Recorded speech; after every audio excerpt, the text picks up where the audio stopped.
Nice. Well, let's get into it. All right, let's kick off with our first impressions of Concord. What are your initial thoughts when you fired up the game? Let's discuss the opening sequence, those cinematic vignettes. When you first opened up and you got to experience an introduction to these characters, you got to see the visual styles of what I thought were on the par of a animated feature film. The quality of writing was there. It kept you hook lined into more content that you wanted to see. I'm thinking they created an entire movie and now they're just going to go bit by bit and give it to us every week. How did you feel about your first impressions right away when they turn it on? They hit you with that cinematic. I quite liked it. It sort of explained, similar to what we've had in other 5v5 hero shooters, it explained who these people are to a degree, why they're doing what they're doing, what that entails, how you get to that point in history, a little bit of the history of, sounds like there's a bit of an empire type thing from, say, Star Wars going on, where they don't allow these free runners to just take equipment across the galaxy as they see fit. They have to fight their way out of situations, fighting for the bounties and such. It was a very different approach to it for me. The last sort of 5v5 game that I played that had that sort of lore and background was the original Overwatch, and I didn't like it. I didn't feel it. A lot of it was outside of the game. A lot of it was vignettes on YouTube and not so much in-game from my time with it. I know they did change that further down the line and it was starting to come in-game and such, but I liked this one. As you say, the visuals were absolutely incredible. I couldn't believe how good those visuals looked. It kind of shocked me. It was running at a smooth 4K 60 at all times on my TV, which was wonderful. I don't think there's enough in terms of characterization just yet to say, oh, I like this character more than this character, or I'm really hooked on the story. I am intrigued to see more. And whilst I have seen comments, especially on my video of the Concord beta on my channel, there are comments like, oh, it's not deep enough, there's too little here. I'm used to the Destiny drip feed of story, so you get week upon week with a little bit of story advancement and gives you just enough to want you to come back the next week thereafter, but it doesn't take up all of your time. I really enjoyed that. I thought it was a nice delivery. I like what they're doing with it. It speaks to me in a way that other games of this genre haven't spoken to me before in terms of their lore and in terms of their story. So I quite liked it. Obviously, I want to see more. We're going to get the exact same ones in both the next beta and the full release. These are the first two cinematics that you get, so they're going to be there throughout everything.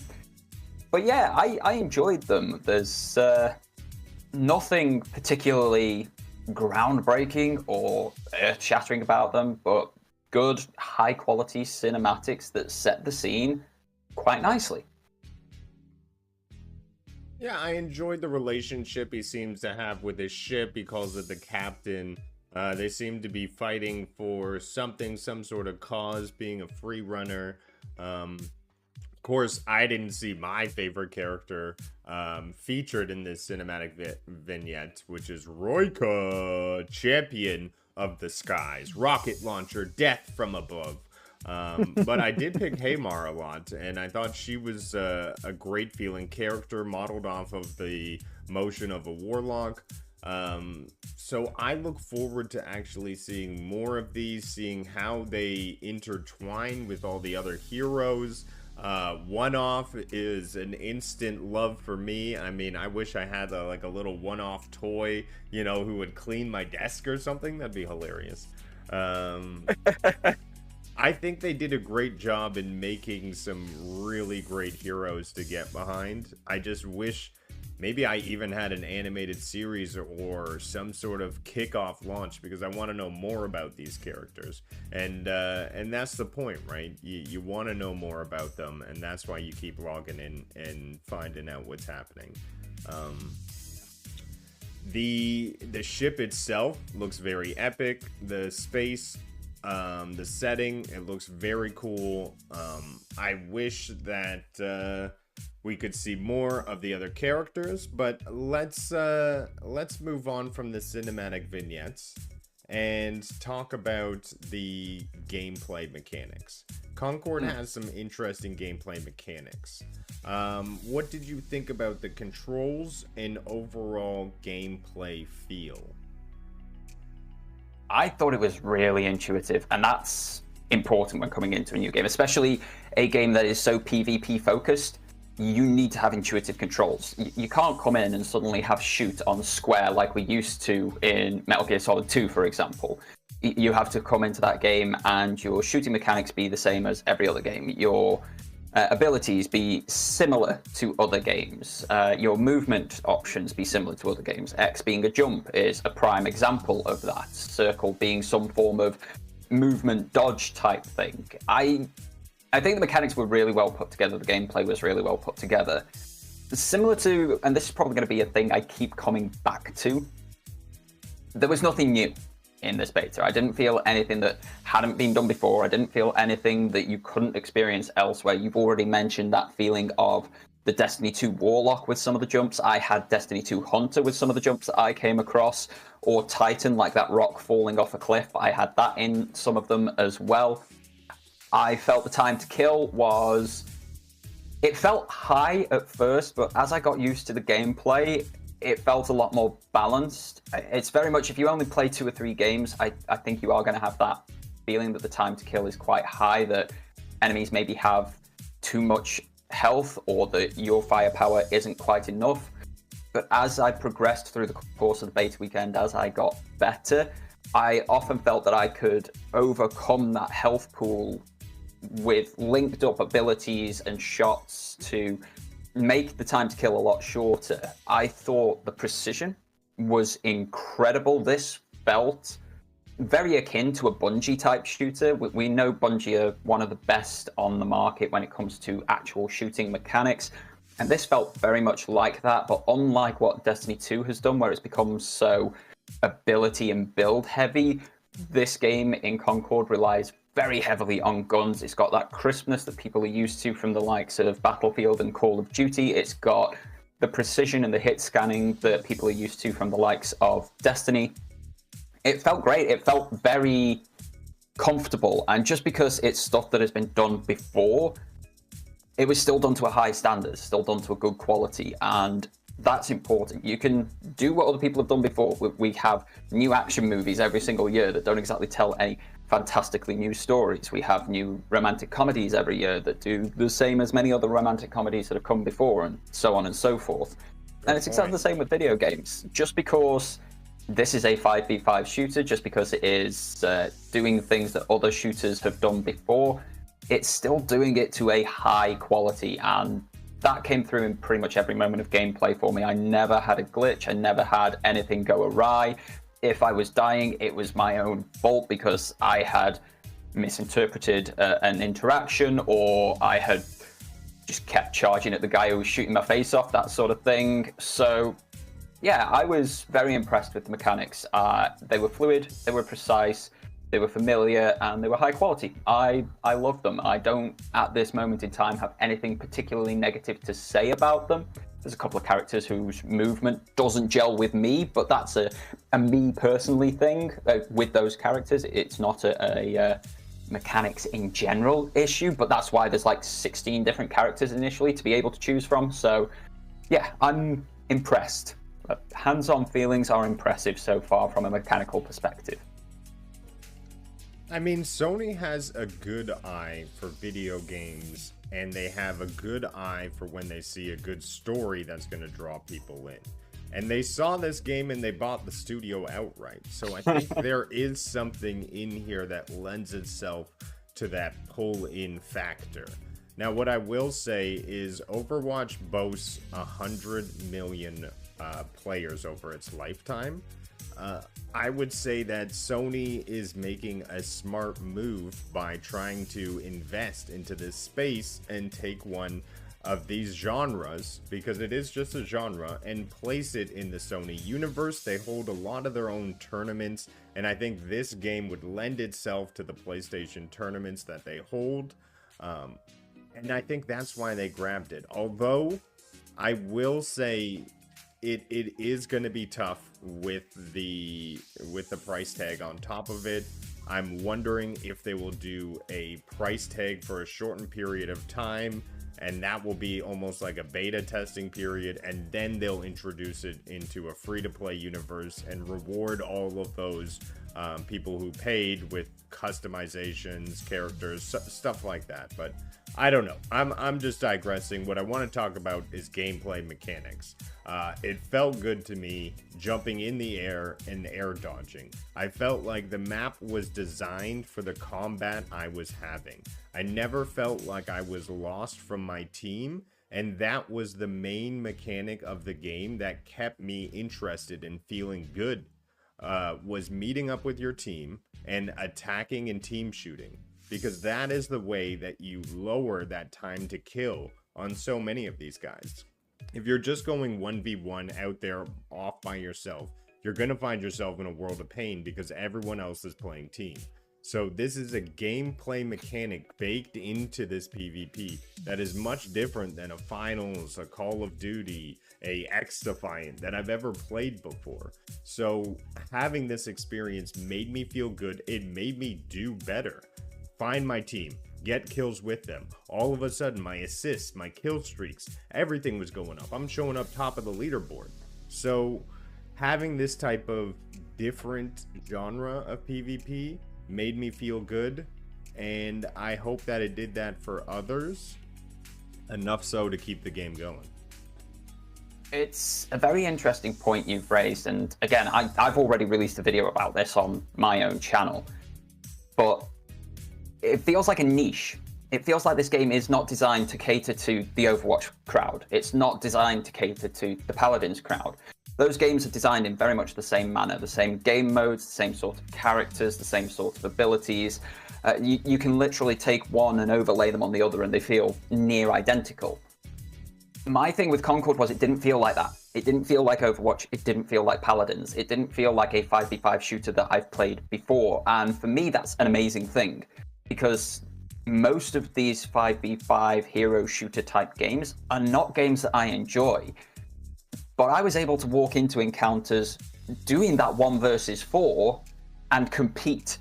I don't think I won a single 1 versus 4, but I was able to hold out until my teammates were able to join me, and then they could wipe out the rest of the team.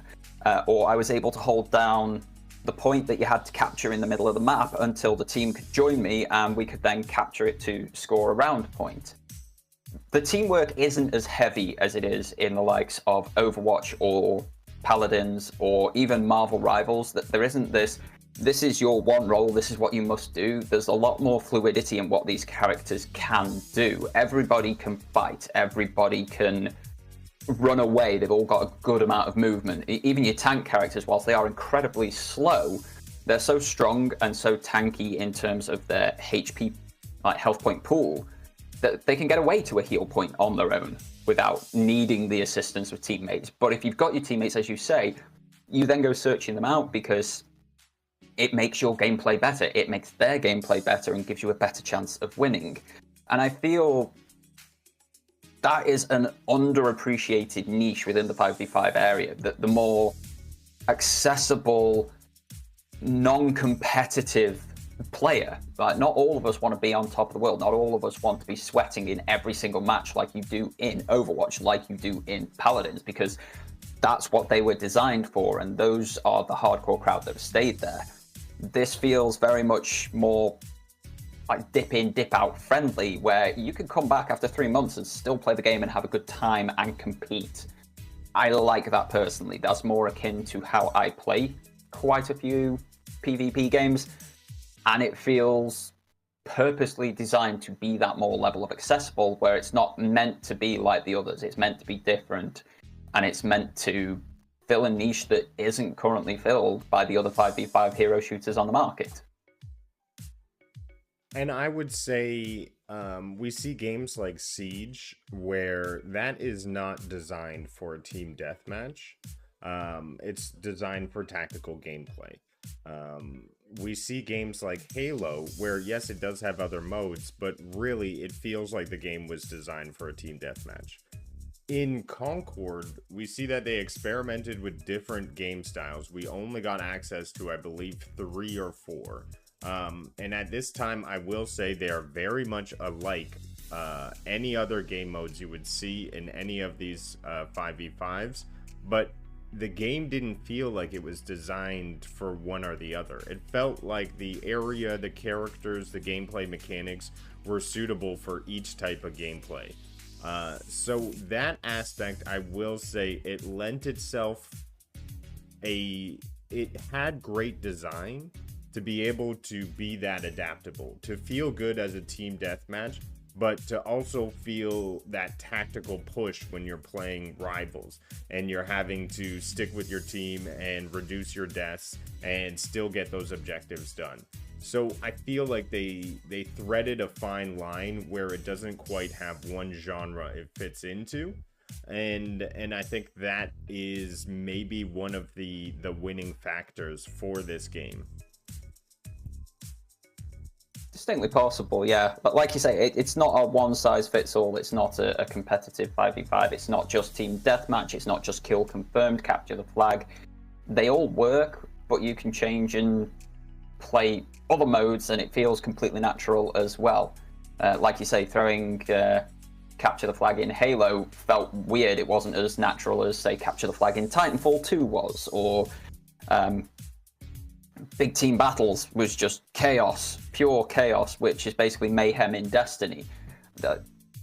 Whilst you're still doing much the same thing, again, the quality's there that anyone can access it, and that feels important in this one. It feels like that's what they were aiming for. Yeah, how did you feel about the level design? Now, I will say my initial impressions first after asking you the question, because that's how I do things. I'm like, I'll ask you a question and then answer it myself, because that's how I do. It's top of mind for me right now. So the level design, it felt like it was functionally amazing. For areas and situations where you get with your team, it felt open. It felt like the choke points and the meeting points were all very well designed from PvP veterans.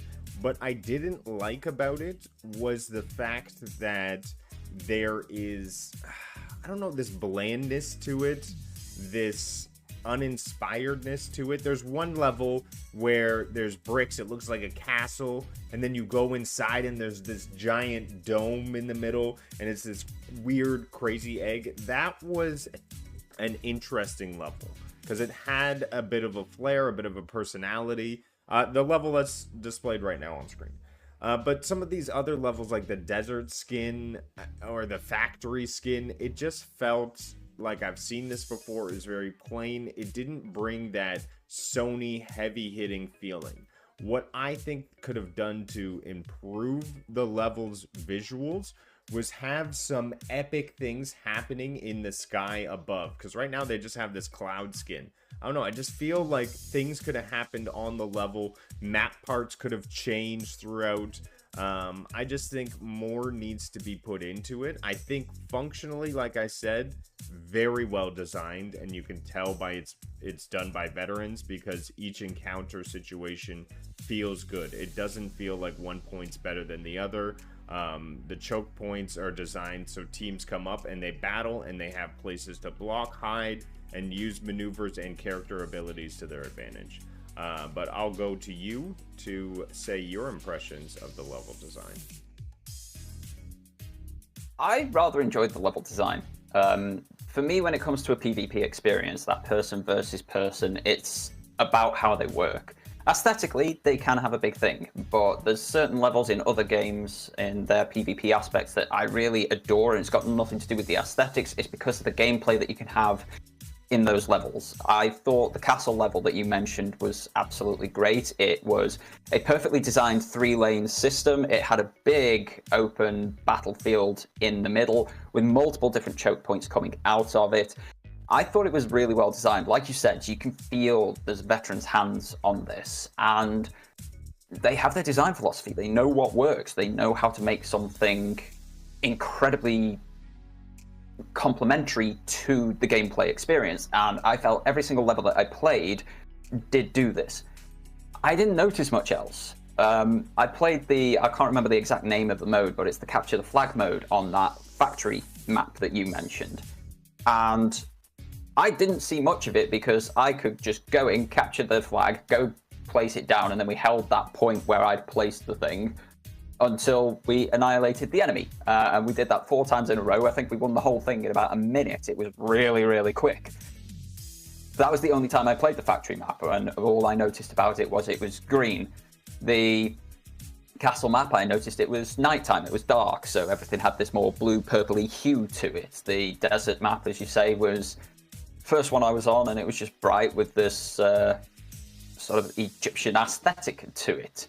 I don't really have much to say on them. Like I say, map design for me is all about how they operate, how they work. Visuals mean very little. I could see my enemy, so I could fight my enemy. They never blended into the background. They never came one with it. The contrast was just right between the map, the items that you could pick up, your friends, your foes. I liked them. They played incredibly well. I didn't have any real complaints about them. As I said earlier, if I was failing and dying and getting eliminated, that was down to me, my actions, my choices. I knew it was nothing to do with bad map design or bad gameplay design. I don't know. The aesthetics don't mean that much to me. I don't want to see these worlds collapsing all around me, changing moment to moment. I want that solid 3-lane arena shooter type design that then complements these heroes that are put into them in this hero shooter game. I like them. I've got, like I say, we've only had the 3 or 4 maps. I only remember 3 that I played on, and I've got no real complaints about them at all. I may have complaints about some of the other maps in the final release, but we will have to get there first. As far as the beta went, no complaints at all. Aesthetics don't mean that much to me, other than, you know, daytime, nighttime, the hues that are in there, and people standing out, which they always did. So one thing I want to bring in, and I do agree, you know, at the end of the day, aesthetics are just extra, and they can often be distracting to what you're trying to do, which is win a match. But one thing I will say that the finals did, they have destructible environments. And I'm not saying that this game mode even lends itself to destructible environments, but it would be cool to see your rocket launcher perhaps do damage to certain things, leave holes or chunks, or perhaps when you're a star child and you're running through and you hit a wall, you leave like a bit of a chunk out of it or something like that. I just feel like maybe a little bit more interactivity with the map would be nice and have more of that Sony PS5 power feel to it. But yeah, that's just a small comment I have.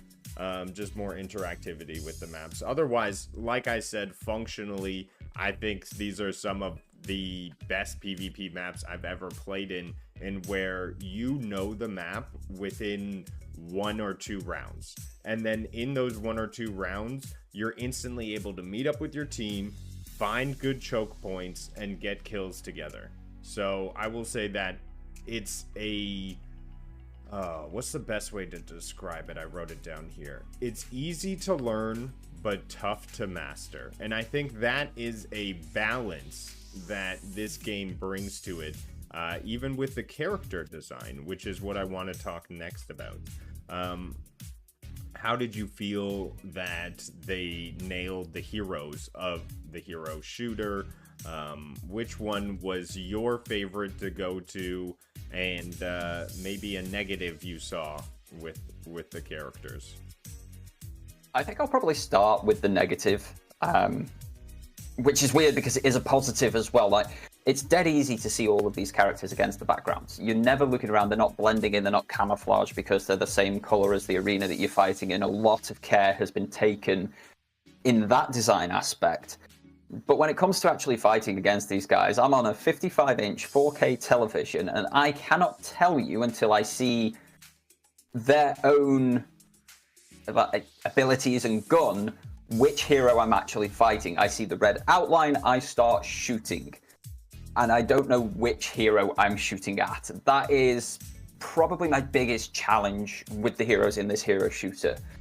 You go to Paladins, you know which hero you're shooting at, and even without the outline around them, without them being highlighted red for you, because they have such unique and big bombastic designs, you can see them from quite a way away. It's exactly the same with Overwatch, it's exactly the same with Marvel Rivals and any of these other 5v5 hero shooters.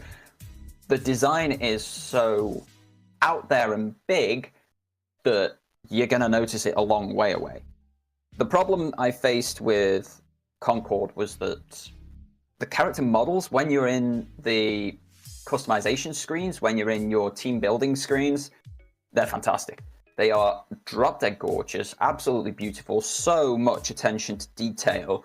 But the attention to detail of the lapel pin on their chest doesn't help me from 300 meters away to identify which enemy I'm engaging with and whether I'm actually capable of engaging them with the hero that I've chosen. So I don't know how they approach that, whether they make the character models bigger, whether they bring in some skins for them that will be that slight bit bigger and more ostentatious, that allow a bit more visibility of who you're fighting immediately. It's not until you're closer up that you know who you're up against. That's my biggest challenge. I love the character models. I think they look great. They're amazing in the cinematics. Drop-dead gorgeous character models, like some of the highest fidelity I've seen on PlayStation. But when you're actually in a game, as the player, all you see is their hands and their weapon. And like once you've seen one of them, you've seen all of them, sort of thing. But when you're up against an enemy, you need to get really close before you know who it is. So yeah, 6 of one, half a dozen of the other for me with the character models. Yeah, that's a good point. It's hard to identify, kind of who you're going up against unless you see one-off walking around the corner with a giant vacuum cleaner. What is your favorite hero, though? I did not learn the name of a single hero except Tio, because he's the first one that you come to when you load the game up.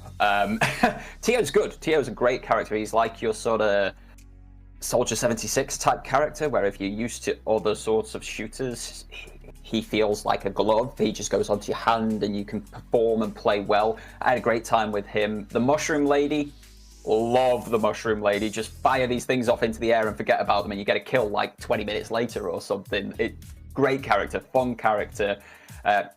Really high skill ceiling on that because you have that ability to basically set traps for folks. Really enjoy that sort of gameplay style. The lady with the crossbow, who's in all of the cinematics with the long black leather cloak and the black hair, she's an incredibly powerful character. I've got some really nice gameplay clips. Thank you. Floating over somebody's bubble, throwing a fire blazing on the floor, shooting them with the crossbow. I really need to pay attention to their names rather than just what their weapon and abilities are.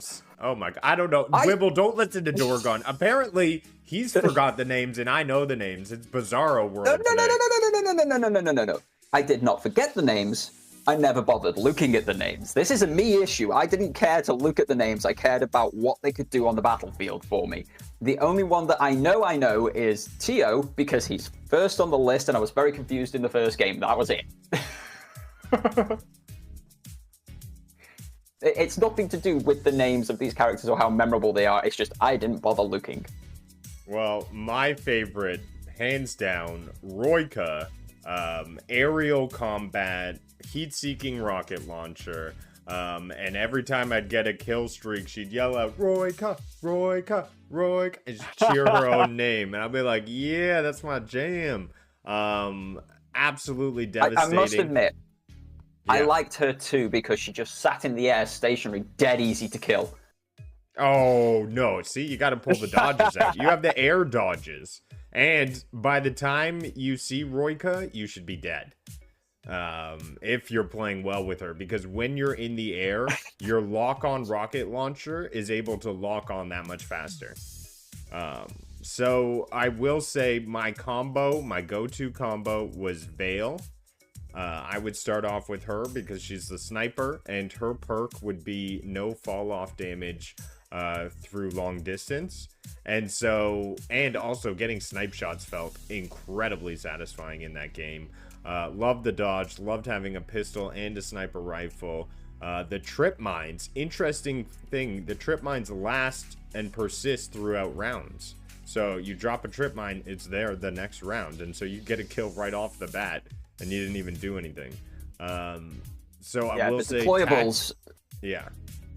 Them being persistent is great because you can build forts. If you've got the lady who makes the walls, or the guy who makes the walls. I can't remember who makes the walls. I think there's 2 types of walls. Anyway, if you've got somebody who makes walls, you can build a fort around a choke point or around the objective. It's great. It's creative in that aspect, and it enters a level of tactician. So, like I said, it's accessible but tough to master. And I am so being ripped apart in the chat here. wall person. Yes, Doragon, the names of the people are eluding him. That's all right. That's all right. There's 16 names. Are you kidding me? We had 2 days. You can memorize all of them. I know Roika. I didn't even look. I know Veil. I know Starchild. There's some ones. One-off was amazing. Phoenix, I will say, was an excellent one-off when we teamed up. I didn't think one-off was that great until I saw her being able to use it. Take in the other people's abilities, throw it back at them. That vacuum cleaner was able to, act as a shield. One-off is the big tank robot dude in the opening cinematic, yeah? Yeah. The yellow guy. Cool. Big yellow Henry the Hoover. Yeah, okay, I'm with you. Yeah, so it's about synergy, because if she was one-off and I'm Roika and I'm floating above her and she's using the vacuum, well, nothing's gonna hit me because she's blocking everything that's coming at me and I'm just death from above. So just the synergy between characters, I think, really worked well.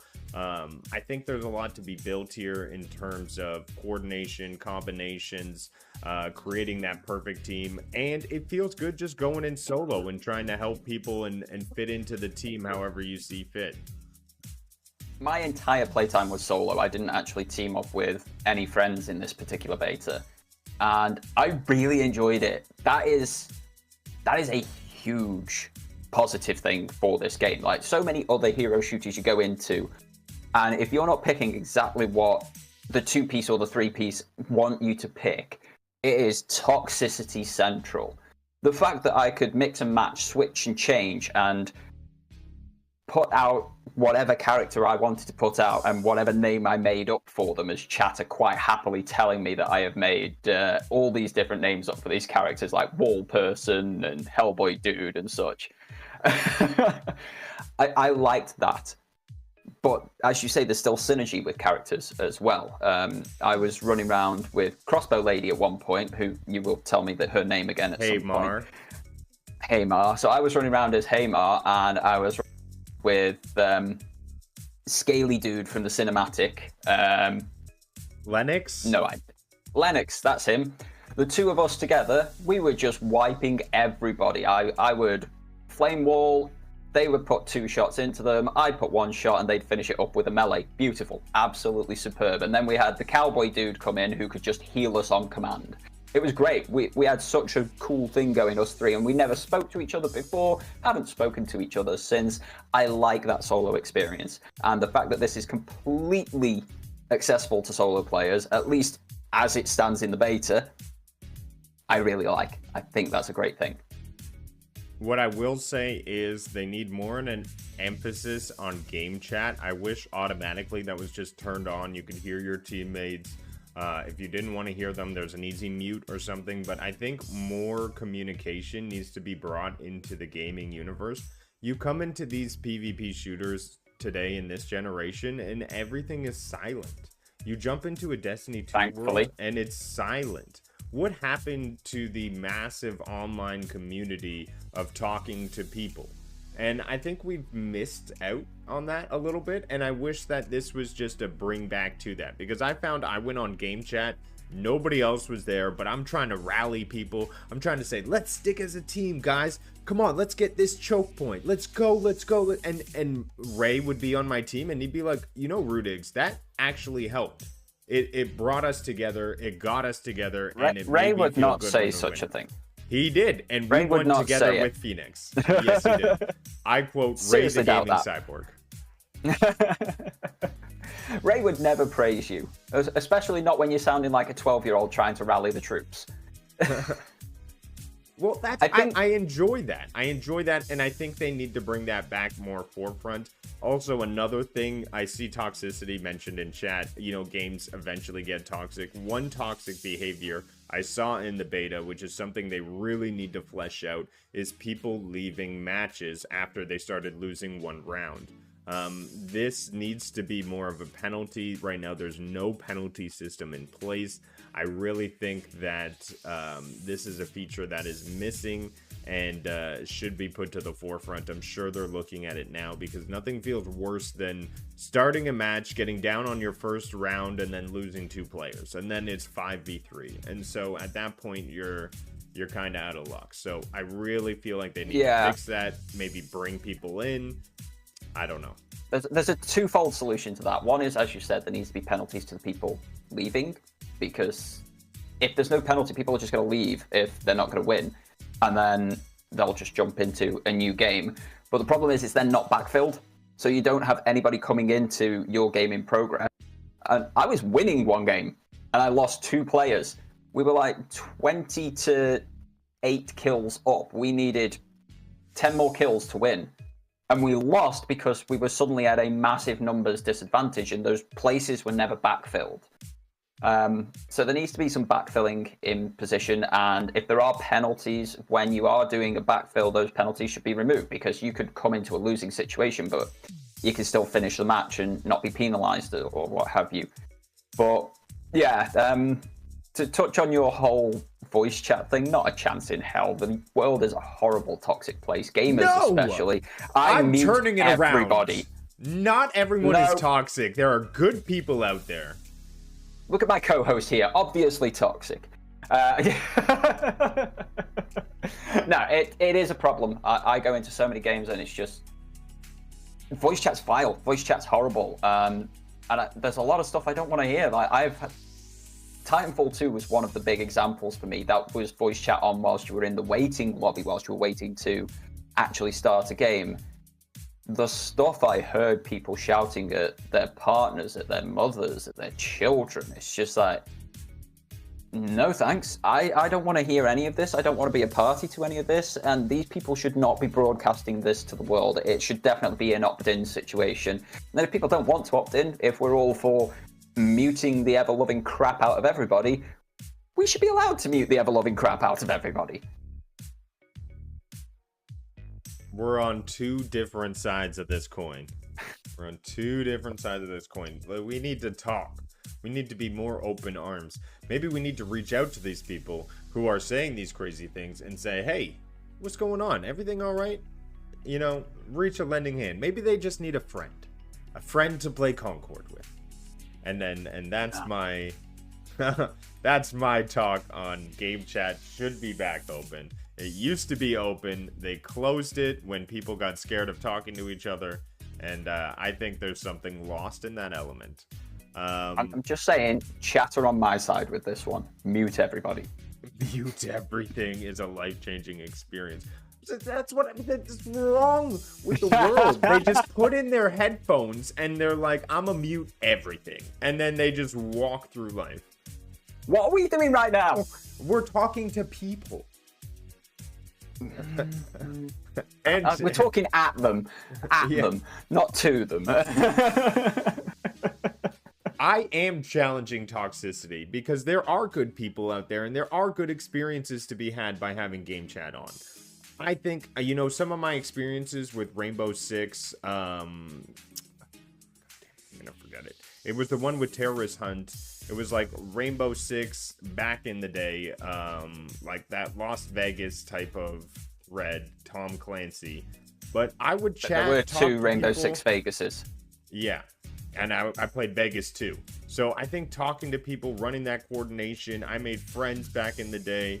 I think it was, I still remember some of the game tags, like the names of Concord that you misremember. But shout out to Death Mingler that I still remember from game chat back in the day, all right? I'm just saying, we need to get back onto game chat. This is my rant. Game chat, turn it back on. Because I think it lends itself to these PvP team-based shooters. And it could build new teams and new communities. It could do. It does have that possibility. It also has the opposite possibility. It's just my experience with game chat with strangers has been awful. So I just turn it off. That's better for me. If you're brave enough and willing to try and have a better experience, power to you, man. You're a better person than I. Speaking of sounds through the video game, oh my god, how did we get to this time? We started did start late. Yeah, we started late. The sounds of the game, absolutely amazing sound design. I feel like they did a great work on being able to tell where the footprints are and in what sort of area they're coming from. You can hear them coming from your back left, your front right. It's great footstep sound design. I think each of the characters have unique different sounds and animations, which I think are extremely well done. You see Itzy here when she throws her bouncy ball and she's able to teleport wherever the bouncy ball is. I think that's absolutely amazing, and the sound that goes with it. It's just really nice to see. It's layering of icing on the cake, and I think this is where the game definitely excelled in points, and I really have no notes for them when it comes to what they did with SFX, because I think it was really well done, and they spent a lot of time making it feel and sound good.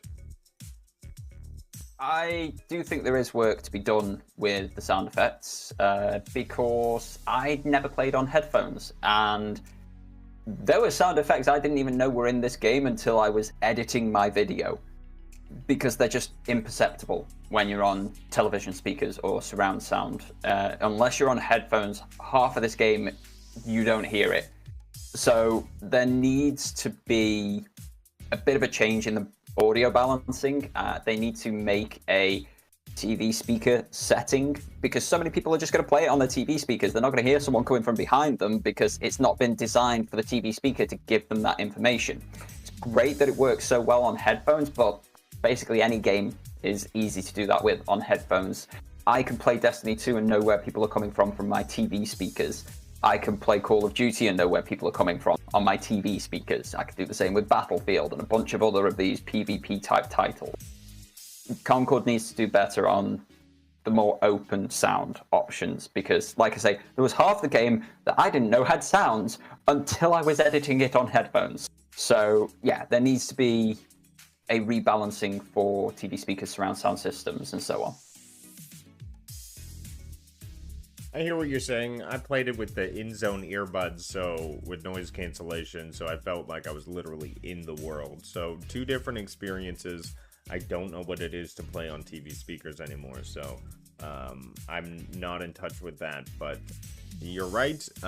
It is hard to hear if you're playing that way, so they could do something maybe a little bit more translatable to that medium. Indeed. Let's talk about replayability and longevity. Do you see that this is a game that's you're going to be coming back to? Do you think they offer enough in terms of rewards, in terms of different skins and weapon skins and, you know, those little gun tags? Nothing really super new in terms of rewarding. Do you think that this is the major question that everyone's asking? how is it going to stand the test of time?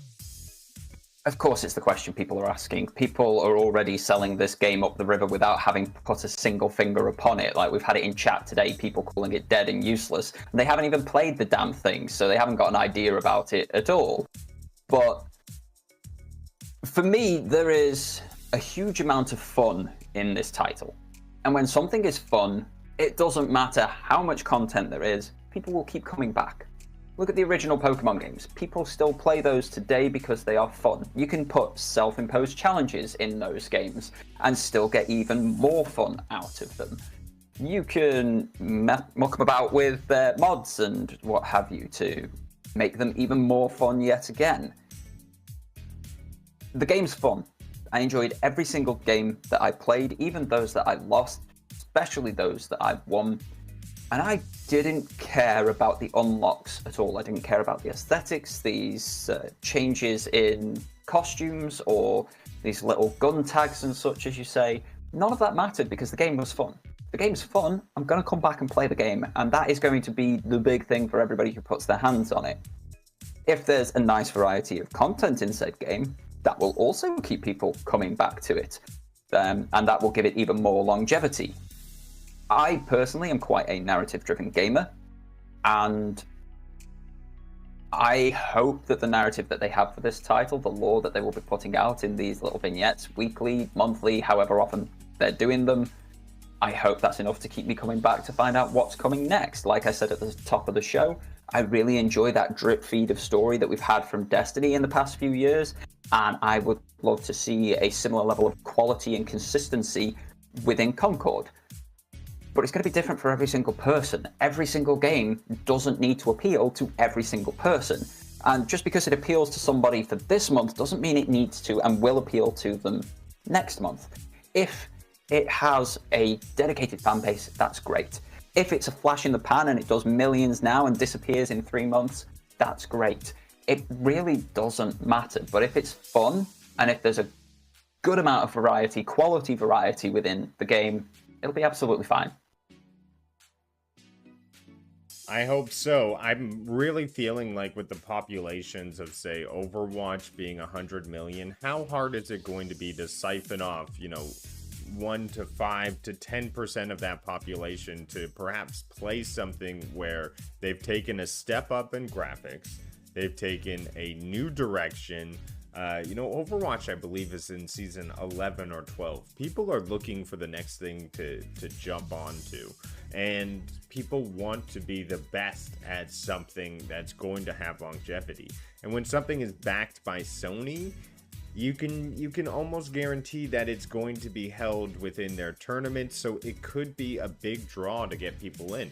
Perhaps what they do on launch is they hold one of these tournaments and they really get people excited, get the competitive streamers in, get the competitive people in to win a big prize. So I think marketing is needed here, and I think help from Sony is needed here to really push what is a great game into the market's hands, because the market is the real test here. I mean, a game could be great looking, feel great, play great, but people can have a bad taste in their mouth because they're charging money for it and other things are free. And because free-to-play games have become the expectations, or paying for a subscription to allow you to get multiple games a year has been the expectations of a lot of gamers, this Sony model can sometimes not make sense for gamers. But that's only a certain population, so it's really the test of the market. Go and ask Overwatch players if they would prefer Overwatch 1 or 2. Overwatch 1 was a paid game, same price as entry as Concord, and I can guarantee you every single one of them would rather Overwatch 1 over Overwatch 2. Overwatch 2 being a free-to-play game. So there is something to be said for having that level of quality. And yes, okay, there's a barrier to entry in purchase price. I'm going to be buying this game with PS Stars rewards. I'm not going to be paying out of pocket for this. It's PS Stars that is buying this title for me if I do actually go ahead and buy it. I haven't decided that I will just yet. But there are different types of gamers that want different types of things from these types of games. So you can have multiple games in the same genre that have different demographics. And I don't think this needs the super hardcore to have a life, but if it grabs some of them, great, power to them, and hopefully there's enough in there for them as well. But this game's high enough quality that if people just try it, give it a chance, and have a bit of fun, it'll be absolutely fine. Well, we'll hope for the best, but we'll see where it goes. It's a tough call because you never know how the market goes. You can only tell from your own experience that you had fun, and you can put out videos like this letting other people know some things that we thought were really great about the game and some things that we thought could use some work. Is it a good game for me? Yes, it's brought me into a genre that I thought I had abandoned. I thought never will I pick up a PvP game. It's just not my thing. But jumping into this beta, I felt like a PvP king. I was on top of the leaderboard, I was winning games, and it was fun to team up with friends. I would be in entire 5-people matches where everybody knew each other. We're all in Discord and we're all teaming up and working together. And so things like that, it really brought this excitement back for me. And perhaps being centered around PlayStation and Sony could give it that boost it needs to bring people in. And I hope the best for it. I had a good time with it.